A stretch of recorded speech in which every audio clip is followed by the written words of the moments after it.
இன்று நிர்மல்குமாரோட சொந்தக்காரர் sub registrar வந்து மதுரை மீனாட்சி அம்மன் கோயில் நில மோசடியில் 60 கோடி ரூபாய் பண்ணி நீங்க வந்து கைதாயிருக்காரு. ஃபுல்லா கோயில் நிலம் தான் ஆட்டிய போடுறது ஃபுல்லாவே.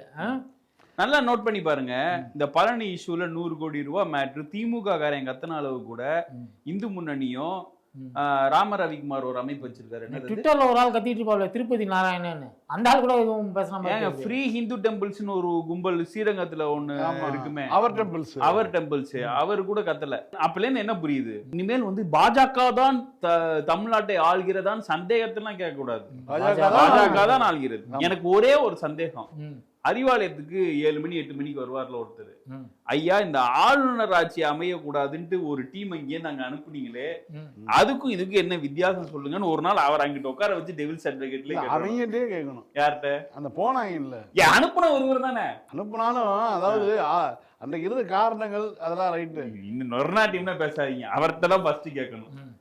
அது கேளு, அவருக்கு பதில் வாங்கிக்க. ஆனா என்ன விஷயம்னா, போனவங்களுடைய அந்த இது இருக்கு இல்லையா, அவங்க சொன்ன காரணம் ஒரு பெரிய நாணயம் இதாக வந்து சொல்லிட்டு போனவங்க எல்லாம். இப்போ குறிப்பாக இப்போ காதர் மைதீன் பேராசிரியர் வந்து 2-3 நாளுக்கு முன்னாடி தான் வந்து பையன் இறந்தார்.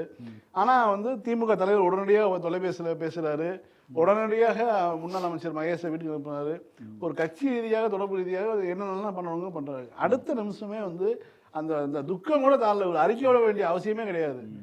திமுகவுடைய இளைஞரணி செயலாளரை கண்டிச்சு உடனே அறிக்கை எதிர்கட்சி தலைவர் முதலமைச்சர் என்ஆர்ஐ செயலாளர் எம்பி அப்துல்லா அவர் வந்து ஒரு ட்வீட் போட்டிருக்காரு, நான் வந்து அய்யூப் கான வந்து விஜய் ரசிகர் மன்றம் சொன்னா என்ன கடிச்சிங்களடா, நான் திருத்திக்கிறேன். அவர் அந்த நடிகை பேர் போட்டு, நான் சொல்லல, அவர் எழுதியிருக்கிறார் ஒரு நடிகை பேரை போட்டு அந்த நடிகை ரசிகர் மன்ற தலைவர் யாருக்கு அவருக்கு வாங்க. அடுத்ததா பட்ஜெட்டுக்கு வருவோம். நேத்து ஒருத்தர் கண்டிச்சவரோட வீடியோ இன்னைக்கு வந்து சிக்கிருக்கு. அதுல வந்து கண்ணகி பிறந்த மண்ணில் இப்படியா அப்படின்னு யார் கேட்டிருப்பா சொல்லுங்க, உங்க 2 பேத்துக்கும் கிஸ். கண்ணகினால எனக்கு வைக்கோலாம் ஞாபகத்துக்கு அப்படியா? ஆமா, வீடியோ போடுற மாதிரி. கண்ணகி பெருந்தேவி உலவிய தமிழ்நாட்டில், காரைக்கால் அம்மையார் உலவிய தமிழ்நாட்டில், வீரத்தாய் வேலுநாச்சியார் உலவிய தமிழ்நாட்டில் எப்படியும் வாழ்க்கை நடத்துவேன், யாரோடும் செல்வேன், யாரோடும் கரம் குறுக்குவேன், யாரோடும் மேடைக்கு வந்து நிற்பேன் என்று சொல்லக்கூடிய அந்த அபாயம் நேர்ந்திருக்கிறது. வீடுகள் இருக்கிற தாய்மார்களே, உங்களை பெறாமல் பெற்றெடுத்த ஒரு பிள்ளையை போல் கேட்கிறேன். இந்த தமிழ்நாட்டின் வேலைக்காரனாக, இந்த தமிழ்நாட்டின் தொண்டு ஊழியனாக உங்களிடம் கேட்கிற அனைத்து தகுதியும் அடியேன் வைகோவுக்கு உண்டு என்ற அந்த நிலையில் உங்களை தாழ்வணிந்து கேட்கிறேன், தவறான முடிவுகள் செய்து விடாதீர்கள். இல்லைங்க, இதுக்கு கீழே வந்து ஏபிபி நாடு தான் வீடியோ போட்டிருக்கான். வைகோ வீடியோ மேல இருக்கு, கீழே வந்து கியூட் சிஎம் போட்டோவும் அந்த நடிகை படமும் இருக்கு. இவரெல்லாம் விட்டுட்டு எவனோ ஒருத்தன் தொண்டை வந்துட்டு எப்ப பேசுற பேச்சு இது இப்பயே பேச முடியும், இப்ப அவர் வேற மாதிரி பேசுவாரு.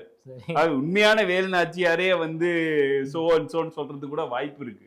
அதாவது பால்ஸ் எல்லாம் வந்துருமா இல்ல அது மாதிரி கோஷம் இருந்துச்சு டெல்லியில. டெல்லியை அதிர வைப்போமா இல்ல, டெல்லியை அதிர வைக்கிற மாதிரி அந்த கோஷம். அது இல்ல, தாய் 8 அடி பாய்ந்தால் குட்டி 16 அடி பாயுன்ற மாதிரி அவரு அந்த லிவிங்ஸ்டன் வைக்கு இதை இன்சர்ட் பண்ணி விட்டாங்க. பிரதமர் இதெல்லாம் கோஷம் போடுவாங்க, அந்த மாதிரி அதேதான் போட்டிருக்காரு. வருங்கால அமெரிக்க ஜனாதிபதி முருகேசன், வருங்கால அமெரிக்க ஜனாதிபதி முருகேசன், வருங்கால அமெரிக்க ஜனாதிபதி முருகேசன், வருங்கால அமெரிக்க ஜனாதிபதி முருகேசன், வருங்கால அமெரிக்க ஜனாதிபதி முருகேசன், வருங்கால அமெரிக்க ஜனாதிபதி முருகேசன். இல்ல, இவர் திருமாவளவன் சொல்லி இருக்காரு, வைகோ கொஞ்சம் மெனக்கட்டு இருந்தா இந்தியாவுக்கு பிரதமர் ஆயிருப்பாரு. தெரிஞ்ச மாநிலத்தில் பிறந்திருந்தா அவருடைய பேச்சாற்றலுக்கு அந்த ஆளு வந்து இங்க திமுக அதிமுக உதவி இல்லாம ஒரு சிட்டி கவுன்சிலரா கூட ஜெயிச்சது கிடையாது, குருவிக்குளம் பஞ்சாயத்து யூனியன் கூட ஜெயிச்சது கிடையாது. அவர் வந்து பிரதமர் ஆயிருப்பாராம். இல்ல, நேத்து துரை வைகோ வந்திருக்கிறப்ப கீழே இருந்து எல்லாரும் கத்துறானுங்க, தலைவா கையில அந்த துண்டு எங்க அப்படின்னு கோடு போட்டு வந்தாரு. நான் கட்டமும் இல்ல, சட்டை போட்டு வந்தா கையை மச்சு விட்டு கட்டிக்கிறாரு. நேற்று வந்து கோட்டு போட்டு வந்ததுனால கட்ட முடியல அப்படின்னு மன்னிப்பு கேட்டுக்கிட்டாரு. இல்ல, எல்லா அந்த குறிப்பிட்ட வைகோக்கு இருக்கக்கூடிய எல்லா யாரோ நேற்று யாரோ ஃபேஸ்புக்கில் வேற எழுதியிருந்தாங்க, ஏண்டா இதை பார்த்தா புத்தக வெளியீடு மாதிரி அறியுது, 13ஆம் நாள் பேசுகிற மாதிரி எல்லாம் பேசிட்டு போறீங்க எல்லாம் அப்படிங்கிற மாதிரி யாரோ ஃபேஸ்புக்கில் கூட எழுதியிருந்தாங்க. சரி, ஒரு சீரியஸான மேட்ருக்கு வருவோம். சுப்ரீம் கோர்ட் வந்து நம்மளுடைய பெட்டிஷனை டிஸ்குவாலிஃபை பண்ணிடுச்சு. கர்நாடகாவில் வந்து அணை கட்டணுமா கட்டக்கூடாதா அப்படின்னு. நேற்று வந்து எதிர்க்கட்சி தலைவர் அரசானால சில பல நியூஸுகள் வந்து அடிபட்டு போச்சு. அதில் முக்கியமான நியூஸ் என்னென்னா, ஹிந்துவில் ரிப்போர்ட் ஆயிருக்கு, 50 ஆண்டுகளாக, அதாவது இந்த 5 டிகேட்ஸாக வந்து வந்த காவேரியோட தண்ணி வரவு இருக்குல்ல, 50 ஆண்டுகள்ல இதுதான் மிக மிக மிக மிக மிக குறைவான அளவு அப்படின்னு போட்டிருக்காங்க. ஏன்னா 50 ஆண்டுகள்ல இதே மாதிரி மழை வராட்டினா கூட இந்த மாதிரி தொழில்நுட்பத்தை அடிப்படையில் வந்து இந்த ஆண்டு மழை பெய்யாது, எல்னினோ வருது, சூப்பர் எல்னினோ, தென்மேற்கு பருவமழை பெய்யாதுன்னு சொல்லி இப்ப வந்து ஜனவரியிலேயே சொல்லிட்டாங்க. இந்த மாதிரி வந்து அந்த 50 ஆண்டுகளுக்கு முன்பாக 40 ஆண்டுகளுக்கு முன்பாக இந்த அளவு டெக்னாலஜிலாம் கிடையாது. அப்படி இருக்கும்போது கூட அப்ப வந்து இருக்கக்கூடிய அரசியல் தலைவர்களுடைய அழுத்தம், குருவைக்கு எப்படியாவது தண்ணியை கொண்டுறணும், ஜூன் 12 தப்பிச்சு கூட ஜூன் 30ஆம் தேதி கூட தண்ணியை கொண்டுறணும் அப்படிங்கிற ஒரு அழுத்தம் இருக்கும். அதனால அன்றைக்கு இருந்து முதலமைச்சர்கள்கிட்ட பேசி அல்லது கேஸை போட்டு ஏதோ ஒன்று பண்ணி ஒரு அழுத்தத்தை கொடுத்து தண்ணியை எடுத்து. எம்ஜிஆர் இருக்கிற வரையும் ட்ரிபியூன் அமையல, அதனால எம்ஜிஆரை விட்டுருவோம். கலைஞர் வந்ததுக்கு அப்புறம் விபி சிங் கவர்மெண்ட்ல வந்து ட்ரிபியூன் வந்து அமையுது. அதுக்கப்புறம் அவங்க ஒரு தீர்ப்பு தராங்க, ஜெயலலிதா ஆட்சி வருது. ஜெயலலிதா ஆட்சியிலையும் ஒரு ஆண்டு 93லயோ 92லயோ அவங்க தண்ணி தரல. அந்த அம்மாவுக்கு ஒரு பொலிட்டிக்கல் வில் இருக்கு, நமக்கு ஆகாத பொம்பளை தான். ஆனாலும் 80 மணி நேரம் ஃபாஸ்டிங் இருந்ததா, பயந்துட்டு நரசிம்மராவ் வந்து தண்ணியை திறக்க விட்டு வச்சார். நம்ம வந்து பொய் சொல்ல தேவையில்ல. இல்ல, அதுக்கு முன்னாடியே ஒரு ஷூட்டிங் ஸ்பாட்ல கூட கன்னட வீரர்கள்லாம் அந்த அம்மா கிட்ட பிரச்சனை பண்ணாங்க. ஒரு காவிரி பிரச்சனை பீக்ல இருந்த ஒரு டைம்ல தான் சினிமாவில் நடிச்சிட்டு கலைஞர் போட்ட அந்த ட்ரிபியூனல் அந்த தீர்ப்பின் அடிப்படையில தான் வந்து தமிழ்நாட்டுக்கு தண்ணி வருதுன்னு சொன்னது கலவரம் வருது. பெங்களூர்ல தரக்கூடாதுன்னு சொல்லி கலவரம் வருது. கலவரத்தின் அடிப்படையில பல லட்சம் தமிழர்கள் வந்து அங்கே அடித்து துரத்தப்படுறாங்க, அவங்களுடைய உடைமைகள் பறிக்கப்பட்டு பெரிய ஒரு கலவரம் வந்துச்சு. ஆனாலும் ஜெயலலிதா வந்து போய் உண்ணாவிரதம் இருந்து ஒரு பொலிட்டிக்கல் அழுத்தத்தை ஏற்படுத்தி ஒரு பொலிட்டிக்கல் பிரஷர் கிரியேட் பண்ணாங்க. ஒன்றும் இல்லை, போன 5 வருஷத்துல 2024 மழை கம்மி தான். தண்ணி வந்து ஜூலை 23 வரையும் வரல. ஆனா அதுக்கு முன்னாடி முதலமைச்சராக இருந்த திமுக தலைவர் வந்து அனைத்து கட்சி கூட்டம் நடத்துறாரு. அந்த ட்ரிபியூனுக்கு வந்து தொடர்ந்து கடிதம் எழுதிக்கிட்டே இருக்காரு. சுப்ரீம் கோர்ட்ல கேஸ் போடுறாரு. நீங்க எப்ப கேஸ் போட்டீங்க? ஆகஸ்ட் 3ஆம் தேதி கேஸ் போடுறீங்க. ஏன் போட்டீங்கன்னா ஆகஸ்ட் 1ஆம் தேதி திமுக கேஸ் போட்டதுக்கு அப்புறம் யாருக்கு வேர்த்து வடியணும்? ஆட்சிக்கு இருக்கவங்க ஒரு அனைத்து கட்சி கூட்டத்தை கூட கூட்டுறதுக்கு துப்பு இல்லாம கிடக்குறாங்க. என்ன அதுல என்ன பிரச்சனை? அனைத்து கூட்டத்துல இல்ல, அதுல வந்து பேசணும் இல்லையா? ஒரு கூட்டத்தை கூட்டிட்டா அதுல பேசினா உன் பூஷி தெரிஞ்சு போயிடும். உனக்கு இதை பத்தி இந்த சப்ஜெக்டை பத்தி எந்த நாலேஜுமே இல்லைங்கிறது உலகம் மாதிரியே தெரிஞ்சு போயிடும். அதுதான் கூட்டணி கட்சியில் இருக்கக்கூடியவர்களே அனைத்து கட்சி கூட்டத்தை கூட்டுங்க அப்படின்னு தான் சொல்றாங்க. இவரை ஆதரிக்க நிலையில் இருக்கக்கூடிய வெளியில இருந்து நிலையில் இருக்கிறவங்க கூட அனைத்து கட்சி கூட்டத்தை சொல்றாங்க, காங்கிரஸை தவிர்த்து. ஏன்னா காங்கிரஸுக்கு எந்த காலத்திலையும் இங்க தண்ணி வந்துடக்கூடாதுங்கிறதா காங்கிரஸ் உடைய உண்மையான ஒரு நிலைப்பாடு. காங்கிரஸுக்கு அதான் நிலைப்பாடு. இல்ல, இப்ப இருக்கிறதுல கம்மியான தண்ணி வந்து வந்திருக்கு. அதுக்கெல்லாம் காரணம் என்ன? நெகோசியேஷன் ஸ்கில் இல்ல, டிப்ளமசிங்கிறது பெரும் ஜைபர். இப்ப ஜெயலலிதா வந்து கன்னட மொழி தெரிஞ்சவங்க, மைசூர்ல பிறந்தவங்க வளர்ந்தவங்கன்னா சொல்றாங்க இல்லையா? அந்த அம்மாவே வந்து காவேரி தண்ணி வேண்டும்ன்றதுக்கு வந்து போய் பார்க்கல. கலைஞர் எனக்கு தெரிஞ்சு ஒரு தடவையும் 2 தடவையும் இந்த வீரப்பன் யாரையோ அரெஸ்ட் பண்ணப்போ போய் எஸ்.எம். கிருஷ்ணாவையோ யாரையோ பார்த்தாரு, அவ்வளவுதான். இல்ல, திருவள்ளுவர் சிறந்த அல்சூர் ஏரியில இருந்து திருவள்ளுவர் சிலை திறக்க போயிருந்தாரு. அப்பவே வந்து காவேரி பிரச்சனை கிட்டத்தட்ட வந்து ஒரு 2007 தீர்ப்பு போது அது ஒரு பிரச்சனையாக இருந்துச்சு. அப்ப 203 டிஎம்சி தமிழ்நாட்டுக்கு தரணும்னு தீர்ப்பு வந்துருச்சு. அந்த சமயத்துல வந்து இங்க வந்து கன்னட கவிஞருடைய சிலையை வந்து நம்ம மாநில கல்லூரிக்கு இது வளாகத்தில் திறந்து வச்சாரு. அதே மாதிரி அங்க திருவள்ளுவர் சிலை, அது திருவள்ளுவர் சிலையை வந்து திறக்க விடாமல் வச்சிருந்தாங்க. அங்க இருக்க நீண்ட ஆண்டுகளாக கடந்தது, அது 20 ஆண்டுகளுக்கு மேல இருந்து திருவள்ளுவர் பெங்களூர் தமிழ் சங்கம் போட்டு அந்த சுத்தி வச்சிருந்தாங்க. ஆனா அதை வந்து நாங்க வந்து உங்களுடைய கவிஞருடைய கன்னட கவிஞருடைய சிலையை இங்க திறக்கிறோம், எங்களுடைய திருவள்ளுவர் சிலையை நீங்க திறங்கன்னு சொல்லி ரொம்ப அழகா வந்து கலைஞர் அந்த பிரச்சனையை முடிச்சு வச்சாரு. அந்த ஏன்னா அந்த 2007 காலகட்டம்ங்கிறது வந்து அந்த தீர்ப்புக்கு எதிராக ஒரு கலவரத்தை உருவாக்கலாம்னு நினைச்சிட்டு இருந்தாங்க. அதோட அவுட்கம் 2013 சுப்ரீம் கோர்ட்டே வந்து இந்த ரிசல்ட்டை வந்து நீங்க கெசட்ல விடுங்கன்னுங்க. ஜெயலலிதா அவங்க ஆட்சியில வந்து விட்டாச்சு. 18ல தீர்ப்பாயிருச்சு. திமுகவும் அதிமுகவும் ஏகப்பட்ட இது இருக்கலாம். சில இந்த காவிரி விஷயத்துல, இந்த உரிமைக்கு வரக்கூடிய விஷயத்துல ஒரே குரலா தான். இப்ப திமுக விட்டா நல்ல கட்சி யாருன்னு திமுக காரன்ட்ட கேட்டா அதிமுக காரன்ட்ட கேட்டா அவன் திமுக தான் சொல்ல போறான். ஏன்னா இந்த ரெண்டு கட்சி தான். ஏன்னா அவங்களுக்கு பொலிட்டிக்கல் வில்லுன்னு இருந்தது. ஏன்னா இவங்க இது வந்தா இது செய்வாங்க. ஒண்ணு இல்ல இப்ப இல்லைங்க, இன்னைக்கு பட்ஜெட் இருக்கு. பட்ஜெட்ல அவங்க தேர்தல் வாக்குறுதியா கொடுத்த எந்த திட்டத்தை தொட்டிருக்காங்கன்றது இல்ல. இதுல ஒரு மிகப்பெரிய கொடுமை என்ன தெரியுமா? மீன்பிடி தடை காலத்துல இருந்த அமௌண்ட் 5000 வந்து 7000 ரூபாய்க்கு நம்ம உயர்த்தணும். அந்த 7000 திருப்பி 6000 ரூபாய்க்கு கொண்டு வந்திருக்காங்க. இதுதான் மாற்றமா? நீ சொன்னது 20000. மீனவர் பாதுகாப்பு உரிமை தொகை, ஆண்டு மீன்பிடி தடை காலத்திற்கான மீனவர் பாதுகாப்பு நிதி ரூபாய் 8000 ரூபாய் 20000 உயர்த்தப்படும். 8000 ரூபாய் 20000 உயர்த்தப்படும். பாரம்பரிய மீன்பிடி தொழிலில் ஈடுபட்டுள்ள மீனவர்களுக்கு மாநில அரசு ஒரு குடும்பத்திற்கு 6000 ரூபாய் என்ற அளவில் பணி இல்லாத காலம் மீன்பிடி உதவித்தொகையாக வழங்கி வருகிறது. இந்த அரசு தற்போது பணி இல்லாத கால மீன்பிடி உதவித்தொகையை 6000 ரூபாயிலிருந்து 7000 ரூபாயை உயர்த்தி வழங்க முடிவு செய்துள்ளது. மகளிர் உரிமை தொகை எவ்வளவு கொடுக்குறாருனாப்ல? அதை பத்தி ஏதாவது 2500 ரூபாய் தருவேன். அதை பத்தி ஏதாவது பேச்சு உண்டா? ஆண்டுக்கு 6 சிலிண்டர்னு சொன்னாப்ல, அதை பத்தி ஏதாவது பேச்சு உண்டா? நீ பொய் சொல்லி மக்களை ஏமாற்றி ஓட்டு வாங்கி அப்போ மைனாரிட்டியா தான் வந்திருக்கிற. கொஞ்சமாவது முனைப்பு காட்ட வேணாமா? நம்ம இதெல்லாம் சொன்னோம், இதையெல்லாம் செய்யணும் அப்படிங்கிற இது வேண்டாமா? நீ என்ன பண்ணிட்டு இருக்கிற? அதிமுக திமுக ஆட்சி காலங்கள்ல முந்தைய காலங்களில் கொண்டு வந்த திட்டங்களுக்கெல்லாம் பேரை மாத்தி நீ புதுசா திட்டம் கொண்டு வந்திருக்கிற மாதிரி ஒரு இது காமிச்சிட்டு வெற்றிங்கிற இதுல வந்து பேரை வைக்கிறது. யாருக்கு வெற்றி? அவங்களே வெற்றி பெறல, 106 சீட்டு தான் ஜெயிச்சாங்க. ஆனா பேருக்கு முன்னாடி வந்து வெற்றி வெற்றி திட்டங்களை பேரை மாத்திட்டு வெற்றின்னு வைக்கிறது இருக்கு இல்லையா? இவ்வளவுதான் அவங்களால முடியும்னு வச்சுக்கோங்களேன். பயமா இருக்குது. தமிழ்நாடுங்கிற பேரை தமிழகம்னு மாத்துவாங்களான்னு பயமா இருக்குது. ஏன்னா எல்லாத்துலயும் தமிழக வெற்றி கழகம் இல்லையா? தமிழகம்னு மாத்தினாலும் வெற்றி நாடுன்னு மாத்திட்டா என்ன பண்ணுவீங்க? எப்படிங்க மாத்த முடியும்? மெஜாரிட்டி வேணும்ல முதல்ல. இப்ப இவங்க மாத்தின திட்டத்தோட லிஸ்ட் இருக்கு. உலகம் உங்கள் கையில். இது என்ன? இத வந்து வெற்றி மடிக்கணினி திட்டம்னு மாத்திருக்காங்க. கலைஞரின் கனவு இல்லத்தை வந்து வெற்றி வீடு திட்டம்னு மாத்திருக்காங்க. முதல்வர் படைப்பகத்தை வந்து டிஜிட்டல் நூலகம்னு மாத்திருக்காங்க.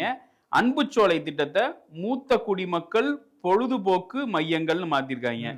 முதலமைச்சரின் காலை உணவு திட்டத்தை வந்து பெருந்தலைவர் காமராஜர் காலை உணவு திட்டம்னு மாத்தியாச்சு. நன்னில மகளிர் நல உடைமை திட்டத்தை வந்து மண்ணின் மகள் திட்டம்னு மாத்தியாச்சு. விலையில்லா சைக்கிள் வழங்கும் திட்டத்தை வந்து நவீன மிதிவண்டி திட்டம்னு மாத்தியாச்சு. இதுல எனக்கு புரியல என்னன்னா, பெருந்தலைவர் காமராஜர் திட்டத்தை உணவு திட்டம்னு வைக்கணும்னா மதிய உணவு திட்டத்துல தானே வைக்கணும். அவர் தானே மதிய உணவு திட்டம் கொண்டு வந்தாரு. இப்ப வரையும் அது இதெல்லாம் லாஜிக் கட்டிட்டீங்க. முன்னாடி கூட தான் சென்ட்ரல் ஸ்டேஷன் ஈஸியா சொல்லிருந்தோம். அது வந்து புரட்சி தலைவர் டாக்டர் எம்ஜி ராமச்சந்திரன் ரயில் நிலையம் பெருசா ஒரு பேரை வச்சாங்க. அந்த பேரை எழுத கூட முடியல ரயில்வே ஸ்டேஷன்ல. அவ்வளவு பெரிய பேரை வச்சானுங்க. அந்த மாதிரி இவனுங்க எதையும் செஞ்சுட்டு போறாங்க. இப்ப இந்த பட்ஜெட் பத்தி நம்ம ஏதாவது கேள்வி கேட்டா, ஒரு விர்ச்சுவல் வாரியர் இன்ஃபுளுசர் லேடி பேசின வீடியோ தான் அவர் பட்ஜெட்ல இருந்து கொடுப்பாரு. அவர் காசுல அவர் சொந்த காசுல இருந்து எல்லாத்துக்கும் 2500 ரூபாய் கொடுப்பாரு. அவர் விட்ட மேனிஃபெஸ்டோ பாத்தீங்களா?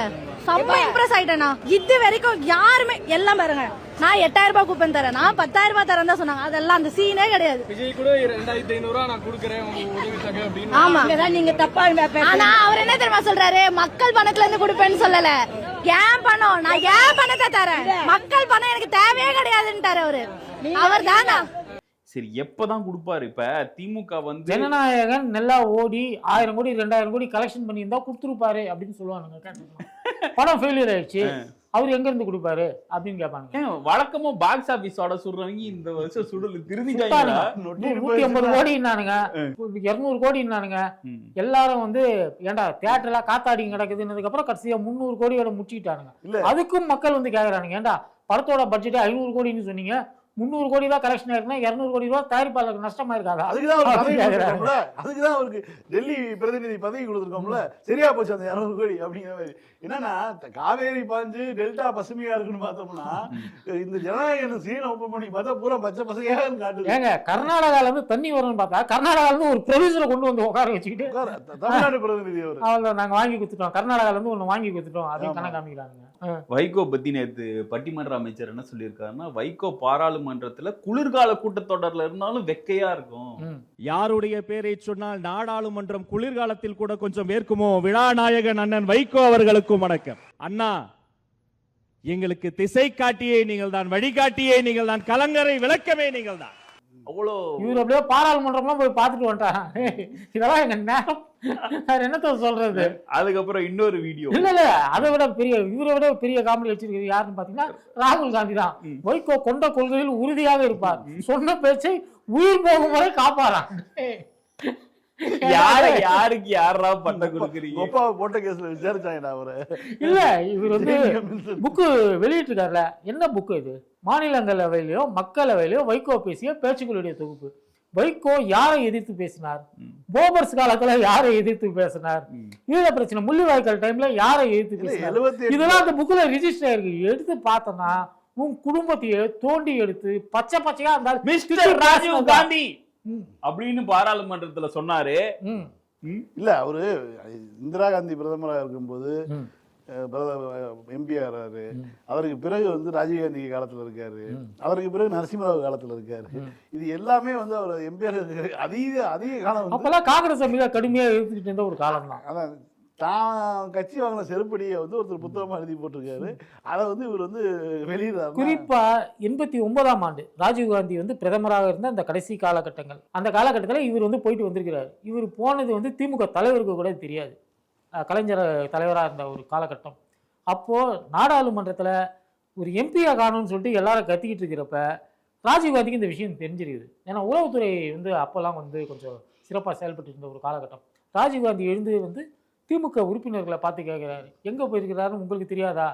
என் வாயிலாக சொல்ல வச்சுட்டாதீங்க அப்படின்னு திமுக உறுப்பினர்களுக்கு அப்போ ஒரு பெரிய, அது என்ன சொல்கிறது, எம்பாரஸ்மெண்ட்டாக ஆகிச்சு. அதுக்கெல்லாம் காரணமாக இருந்தவர் வைகோ.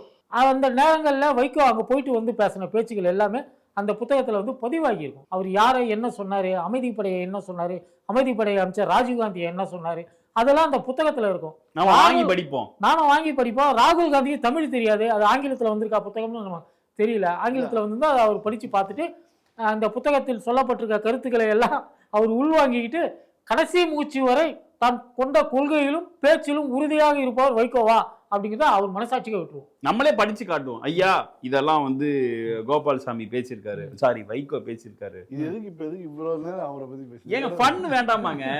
பட்ஜெட்டை பத்தி இவங்க இருக்கீங்க. அவர் பேசுறப்ப கோபால்சாமியா தாங்க இருந்தாரு. அதுக்கப்புறமா தான் வைகோன்னு சொல்லிட்டு அவர் பேரையே மாத்திக்கிட்டாரு. இப்ப அந்த மேடையில இன்னொரு என்னன்னா ஜி.கே. வாசன் உட்கார்ந்துருக்காரு. ஜி.கே. வாசன், வைகோ, இந்த டீம் பின்னாடி மாணிக்கம் தாகூர், எனக்கு என்னமோ தமாக சேர்ந்துரும் போல. நேத்து வேற பிரவீன் சக்கரவர்த்தி பேசும்போது பச்சோந்தி சுவாக அப்படின்னு சொல்ல ஆரம்பிச்சாரு. பச்சோந்தின்ட்டாங்க.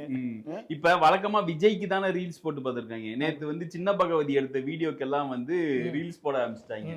கிரீப்பி அங்கிள், ஆமா அவன் டெம்ப்ளேட்டா மாதிரி கிரீப்பி. இன்னைக்கு என்ன சொல்ல எல்லாரும் என்ன சொல்றாங்க, விஜயை பார்த்துதான் அவன் இந்த ஸ்டைல்லாம் பண்றான், இப்படிங்கிற ஸ்டைல்லாம் பண்றாங்க. ஆனா விஷயம் அறிஞ்சவர்கள், திரையுலகத்தை சார்ந்தவர்கள் என்ன சொல்றாங்கன்னா, இவனோட ஸ்டைல தான் விஜய் காப்பி அடிச்சு ஃபேமஸ் ஆனாப்ல அப்படின்னு சொல்ல ஆரம்பிச்சிருக்கிறாங்க. ஸோ ஒரிஜினல் வந்து இன்னைக்கும் ஒரு சேனல்ல ஒரு டைட்டில் வச்சிருந்தாங்க, கீழிருந்து மேலே பார்த்து அழைத்த திமுகவினர். ஏன்னா அவர் பெண்களை வந்து போட்டோ வீடியோ எடுத்திருக்காரு. கீழே வந்து கேட்டிருக்காங்க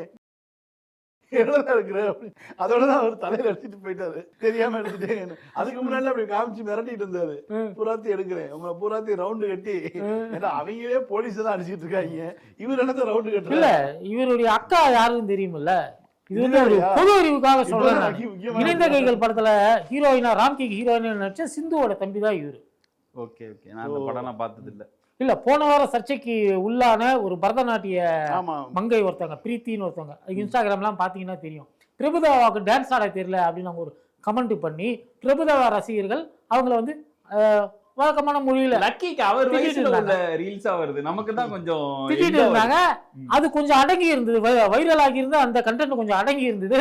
இப்போ சின்ன பகுதி மறுபடியும் இந்த செல்போனை தூக்கி காமிச்சதுனால மறுபடியும் அவனுக்கு வேற விளையாட்டம் பிடிச்சி அலைஞ்சிட்டு இருக்கிறாங்க. சரி, திருப்பி பட்ஜெட்டுக்கே வரும். பட்ஜெட்ல வந்து கல்விக்கான நிதியை வந்து குறைச்சிருக்காங்க. 2000 கோடி ரூபாய் கிட்ட குறைச்சிட்டாங்க. திமுக ஆட்சி காலத்துல பிஎம்சி இதை ஒத்துக்கிட்டாதான் உனக்கு எஸ்எஸ்சி ஃபண்ட்ஸ் தருவேன், நீ இதெல்லாம் ஒத்துக்கிட்டாதான் உனக்கு ரைட் டு எஜுகேஷன் ஃபண்ட்ஸை தருவேன் அப்படின்னு சொல்லி தராத காலத்துலயும் திமுக வந்து இன்கிரிமெண்டலா போச்சு. இப்ப இதுக்கு அமைச்சர் ராஜ்மோகன் என்ன சொல்றாருன்னா, அதுல நிறைய எக்ஸ்ட்ரா செலவினங்கள்லாம் இருந்தது, அதனால நாங்க கம்மி பண்ணிட்டோம். ஏன் கம்மி பண்ற? அது யூட்டிலைஸ் பண்ணு. இப்போ கிளீன் ஸ்கூல்னு ஒரு ஸ்கீம் வந்து சொல்றேன், நீ அதுக்கு பட்ஜெட் எங்க இருந்து வரும்? 10,000 ஸ்கூலை வந்து நாங்க வந்து கிளீன் பண்ண போறோம்னு சொல்றேன். ஒரு புது ஸ்கீமை இன்ட்ரோடியூஸ் பண்றேன், அப்ப பட்ஜெட் நீ இன்க்ரீஸ் தானே பண்ணணும். ஆமா, ஆனா குறைக்கிறனா இந்த ஸ்கீம் எப்படி பண்ண முடியும்? இவங்களோட ஐடியா என்ன தெரியுமா? எங்களுக்கு காசு இல்ல, அதனால நாங்க வந்து மாவட்டத்துக்கு ஒரு பிஎம்சி சைக்கிள் கொடுக்குறோம்னு சொல்லியிருக்கேன், ஸ்மார்ட் சைக்கிள் கொடுக்குறோன்னு சொல்லியிருக்கேன். ஸ்மார்ட் சைக்கிள்னா ஸ்மார்ட் வாட்ச் மாதிரி ஒண்ணும் கிடையாது. இருக்கிற சைக்கிள்ல வாட்டர் பாட்டில் வைக்கிறதுக்கு ஒரு சின்ன ஹோல்டர் இருக்கும், அதான் இவங்க ஸ்மார்ட் சைக்கிள்னு சொல்றாங்க. ஒரு 1,22,000 கோடி வந்து கடை வாங்குறாங்களா? இவங்க என்ன சொன்னாங்க? திமுக அரசு கடை வாங்கிச்சு தானே வந்தாங்க. இப்ப யார இதுக்கு பண்றதுக்கு இல்ல, அவரு நிதித்துறை செயலாளர் வந்து சொல்றாரு 50 வருஷத்துக்கு வந்து கடன் வாங்காம இருக்க முடியாது. 1.22 lakh crores தான் 3% இருக்கிறதுனால அந்த அளவுக்கு நம்ம கடன் வாங்க வேண்டியது வரும். கடன் குறைக்க முடியாது, லெட் அஸ் பி கிளியர். நீங்க அடுத்த 50 வருஷத்துக்கு கூட கடனை வந்து குறைக்க முடியாது. திமுக ஆட்சி வந்தபோது ஃபர்ஸ்ட் பட்ஜெட்ல 87,000 கோடி ரூபாய் வாங்கினாங்க. இவங்க வந்து 1,22,000 கோடி ரூபாய் வாங்க போறாங்க. இந்த வெள்ளை அறிக்கை வந்தப்ப முன்னாள் அமைச்சர் திரு தங்கம் தென்னரசு என்ன சொன்னார்னா, நீங்க எங்களை விட கடன் கம்மியா வாங்கி கட்டுங்க, நான் வந்து அரசியலை விட்டே போறேன் அப்படின்னாரு. பட்ஜெட்லயே உங்களால முடியலையே. பொருளாதார நிபுணர்கள்லாம் வந்து சொல்லுவாங்க, அங்கீகரிக்கப்பட்ட வரம்புக்குள் இருக்கக்கூடிய அளவுக்கு தான் இவங்க கடனை வாங்குறாங்க. இந்த மானா சுனாவா தானே 21ல இருந்து 26 வரையும் திமுகவும் பாடிட்டு இருந்துச்சு. இப்ப நேத்து வந்து எதிர்கட்சி தலைவரை வந்து ஆபாசமாக பேசினார். அவர் வாயிலேருந்து ஒரு வார்த்தையும் அப்படி வரல, நான் எந்த பேரும் வரல, எதுவும் வரல. எவனோ அப்படி இருந்த ஒரு நல்லவன் வந்து பேசி அவருக்கு இவ்வளவு பெரிய எலிவேஷனை போட்டு கொடுத்துட்டாங்க. எலிவேஷன் போட்டு கொடுத்து இல்லைன்னா அவர் அந்த அநேகமா முன்னாடி ஒருத்தன் எடப்பாடியை தூத்துக்குடியில சொன்னானே, அவனாதான் இருக்கும், அவனே தான் தஞ்சாவூருக்கு வந்துருப்பான்னு நினைக்கிறேன். அவர் வேன்ல காத்து வாங்கிட்டு போறாரு, ஒரே ரீல்ஸா இருக்கு. அதுல ஒரே எனக்கு சந்தோஷம், பரவாயில்ல நிறைய யங்ஸ்டர்ஸ் வந்து திமுக இளைஞரணி செயலாளர் வச்சு ரீல்ஸ் போடுறாங்களே அப்படின்ட்டு நல்லாவும் இருந்தது. இவர் ஆபாசமா பேசுறாருன்ட்டு தானே சொன்னீங்க. நேத்து வந்து அமைச்சராக இருக்கக்கூடிய முதல் போட்ட அமைச்சர் இருந்துட்டு உதயநிதி ஸ்டாலின் காலையில 2 மணி நேரம் டாய்லெட்ல இருந்தார். இப்படி யாராவது சொன்னா ஆபாசமா பேசுறாரு. இல்ல வாழ்க்கையே ஆபாசம் தான், அதை எடுத்து யாராவது பேசினாங்கன்னா என்ன ஆகும்? இல்ல 2 மணி நேரம் அவர் வந்து வாஷ்ரூம்ல இருந்தாருன்னு அப்புறம் நம்ம கேட்டா என்ன ஆகும்? ஒரு தடவை வெற்றி பெற்றிருக்கீங்க இல்லையா? வாஷ்ரூம்ல இருக்கிறாங்கன்னா குளிக்கிறது, கொள்றது, கல் விளக்குறது, எல்லா வேலையும் இருக்கு. அப்புறம் ட்ரெஸ் பண்றது, செட் வச்சுக்கிறது, டியோட்ரண்ட் போட்டுக்கிறது, எவ்வளவு வேலை இருக்கு. அங்கதான் இருந்தாருங்கிறது என்ன? அவரு காலை கடன்ங்கிறது ஒட்டுமொத்தமா எல்லாமே தான், எல்லாம் வந்து இருக்குது. அவர் என்ன ஓடியா போனாரு? இன்னொன்னு அவர் வீட்டு எதுக்கு மோப்பம் முடிச்சிட்டு அவங்க சொல்லக்கூடிய காரணம் வந்து வழக்கறிஞர் வந்துட்டு இருக்காங்க, டிஸ்கஸ் பண்ணி தான் வர முடியும். அவர் சாதாரண ஆள் கிடையாது, எதிர்கட்சி தலைவர், தமிழ்நாட்டினுடைய எதிர்கட்சி தலைவர், முதலமைச்சருக்கு ஈடான ஒரு கான்வாய் பாதுகாப்பு உண்டு அவருக்கு.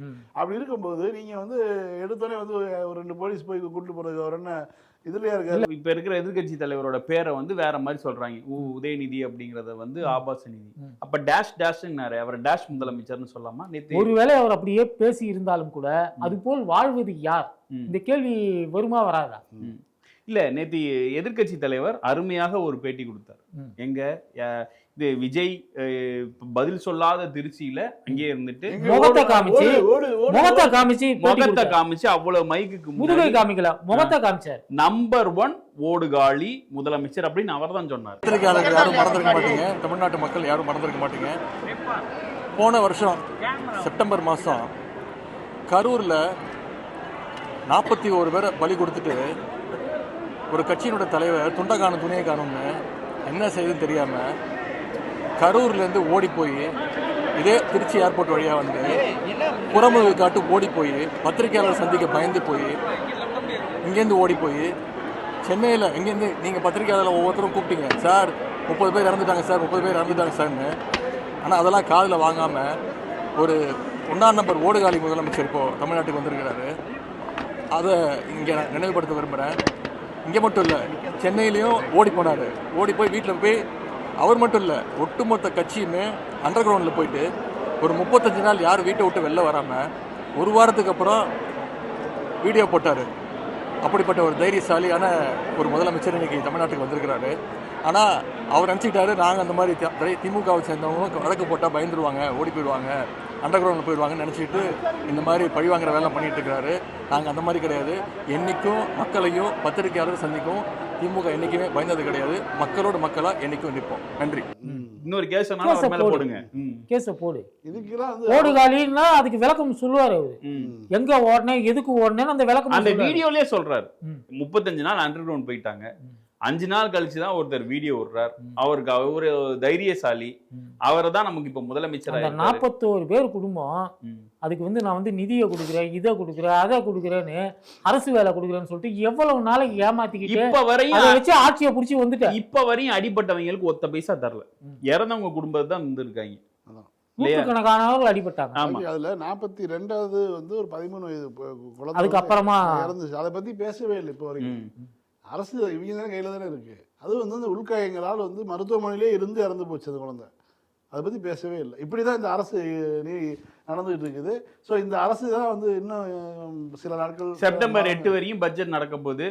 சிஎம் வந்து சிஎம் வந்து பேச வேண்டிய அவசியம் இல்லைன்னு இதே முதல் போட்ட அமைச்சர் சொல்லியிருக்கிறார். அண்ணா பொதுச்செயலாளர் தலைவர்கிட்ட ரிக்வஸ்ட் பண்ணிருங்க, இனிமேட்டு உதயநிதி அவர்களுக்கு தலைவர் இருந்து பதில் சொல்ல வேணும்.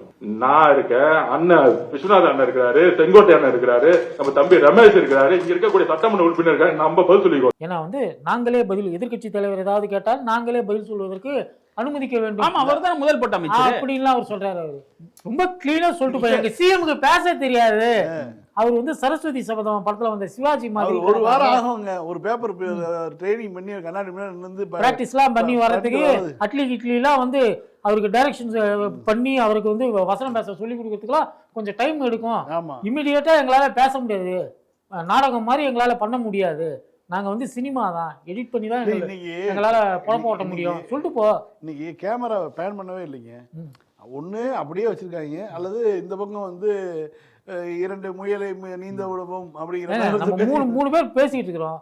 நீங்க பேசுறப்ப உங்க முகத்தை பாக்குறேன், உங்க கண்ணை பாக்குறேன், நீங்க பேசுறப்ப உங்க முகத்தை பாக்குற, கண்ணை பாக்குறேன். அப்படிதானே பேச முடியும். மனுஷங்க அப்படிதானே பண்ண முடியும். எதிர்கட்சி தலைவர் பக்கமே, எதிர்கட்சி சைட்ல இருந்து யாரு பேசினாலும் அவங்க முகத்தை பார்க்க முடியல அவரால. அதுக்கு என்ன அர்த்தம்? எதிர்கட்சி தலைவர் சைடுல இருந்து யாரும் பெருசா பேச முடியாது. நீங்க பட்ஜெட் ஆனா நீ கேமராவை காட்டலாம் இல்லையா? திருப்பி யார் யாரெல்லாம் வந்திருக்காங்க, யார் யாரெல்லாம் இருக்காங்கிறத காட்டலாம் இல்லையா? கண்ணை பார்த்து ஒரு ஆளால பேச முடியலன்னா அதுக்கு என்ன காரணம்? சாட் ஜிபிடில போய் கேளுங்க, கூகுள் ஜெமினில கேளுங்க. ஆமா, காசு கொடுத்து கேளுங்க, அது உண்மையை சொல்லும். மீண்டும் இன்னொரு பூமரில் சந்திப்போம். நன்றி, வணக்கம். லைக் பண்ணுங்க, ஷேர் பண்ணுங்க, சப்ஸ்கிரைப் பண்ணுங்க, கமெண்ட் பண்ணுங்க. நன்றி, வணக்கம்.